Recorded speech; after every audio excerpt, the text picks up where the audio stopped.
Tule Lake Basin resident. And our paths, Mike and I's paths, came together. You know, God created some great things: bread and butter, peanut butter jelly, steak and potatoes. So there you go, Mike, steak, meat, potato.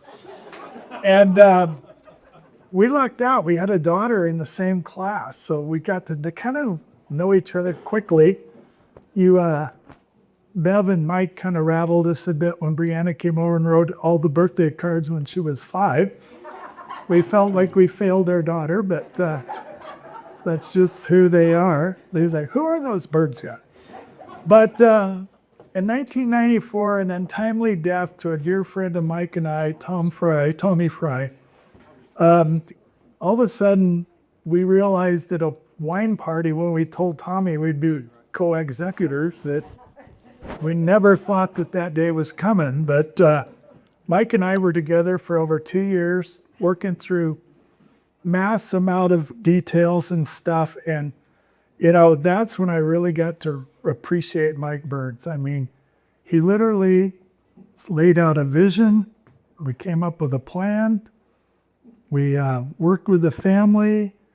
The only regret I have is we paid the attorneys and not Mike, because he truly should have been the one paid, because he was the one that did all the work. And how many in the room knew that Mike once was a potato farmer? Hey, we got a few. So I don't know how many years that experiment went on, but fortunately that hobby gets really old quick.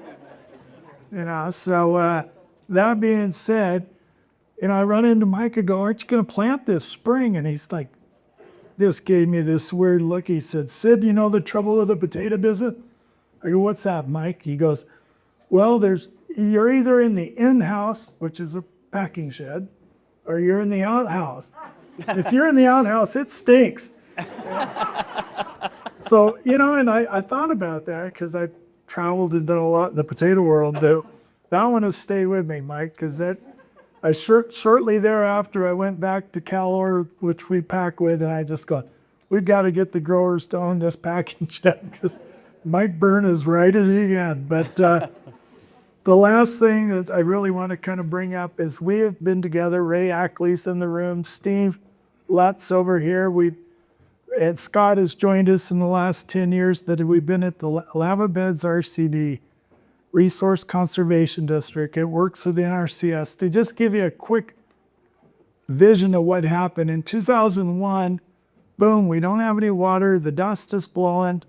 Mike gives me a call. He says, hey, we used to have a RCD. I didn't know what it was. He goes, let's throw it back together. I know the state conservationist. I'm going to call him.